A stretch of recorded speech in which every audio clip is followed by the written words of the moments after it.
तर आता मी एक शेपूची जुडी घेतली होती, ती अशी निवडून स्वच्छ अशी पाण्याने धुवून 2 ते 3 पाण्याने धुवून घेतली होती.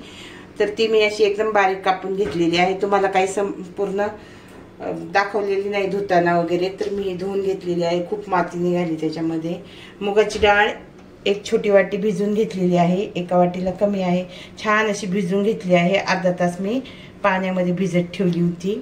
मग त्याच्यासाठी मी 9 ते 10 मिरच्या घेतलेल्या आहेत तिखट अशा, मीठ घेतलेलं आहे, लसूण घेतलेलं आहे. तर हे मी मिक्सरला वाटून घेते. आता मी हे मिरची ते मिक्सरच्या भांड्यामध्ये छान असं वाटून घेते. आता आपली सरसरीत अशी लाल हिरवी मिरची आणि लसूण मीठ वाटून झालेलं आहे. आता आपण गॅसवर एक कढई ठेवून घेतलेली आहे. आता कढईमध्ये आपण तेल घालून घेऊया. तर आपलं तेल असं घालून झालेलं आहे. तेल छान गरम झालं की आपण त्याच्यामध्ये वाटलेली हिरवी मिरची घालून घेणार आहोत. तर आता आपण मिरची टाकून घेऊया तेलामध्ये.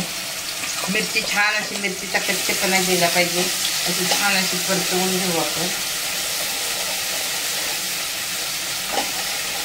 आता आपण जी मुगाची डाळ भिजवली होती ती मुगाची डाळ आपण याच्यामध्ये घालून घेणार आहोत. मुगाची डाळ आपण छान अशी परतवून घेणार आहोत. मुगाची डाळ छान आपली अशी परतून झाली. आता आपण त्याच्यामध्ये थोडी थोडी करून शेपू घालून घेऊया.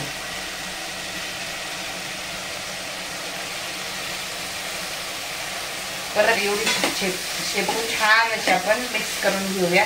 म्हणजे काय होतं, मिरची डाळ आपल्या शेपूला छान असं लागतं. तर अशी थोडी थोडी करून आपण टाकून घेऊया. आपण उरलेली सर्व शेपूची भाजी याच्यामध्ये घालून घेऊया. शेपूचे आपला सर्व शेपू घालून झालेला आहे. शेपूच्या भाजीमुळे काय होतं, बऱ्याच जणांना ढेकर येतात. परंतु शेपूमध्ये डाळ भरपूर घातली आणि लसणाचं प्रमाण आपण वाढवलं तर बिलकुल शेपूचे ढेकर येत नाहीत. तर तुम्ही अशा प्रकारे शेपूची भाजी करून बघा. लसणाचं प्रमाण वाढवा, त्याच्यामध्ये डाळी भरपूर घाला. शक्यतो मुगाच्या डाळीचा वापर करा. तुम्ही चण्याची डाळ घालू शकता, परंतु मुगाच्या डाळीमुळे काय होतं, शेपूच्या भाजीला एकदम छान अशी चव येते. तर आता आपण याच्यावर 2 ते 3 मिनिटांसाठी छान असं झाकण ठेवून घेऊया. आपल्याला याच्यामध्ये बिलकुल पाण्याचा वापर करायचा नाहीये. चला अगदी थोडा वेळ आपण झाकण ठेवून घेऊया याच्यावर. कारण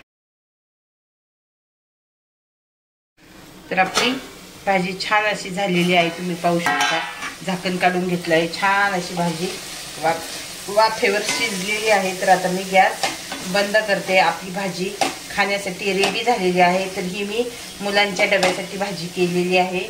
तर दोघांचाही डबा आहे आज मला. तर मी ही डब्यासाठी, आपल्याला डब्यासाठी काय भाजी करायची हा प्रश्न असतो. तर अशा प्रकारे भरपूर लसूण घालून तुम्ही शेपूची भाजी मुलांना करून देऊ शकता डब्याला.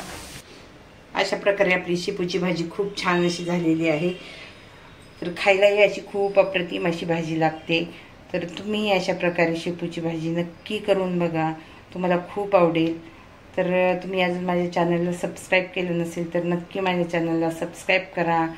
आणि नवीन नवीन रेसिपी पाहण्यासाठी तर तुम्ही बेल आयकॉनही दाबा, म्हणजे तुम्हाला रेसिपीची लिंक लगेच येईल आणि तुम्हाला नवीन नवीन रेसिपी पाहता येतील.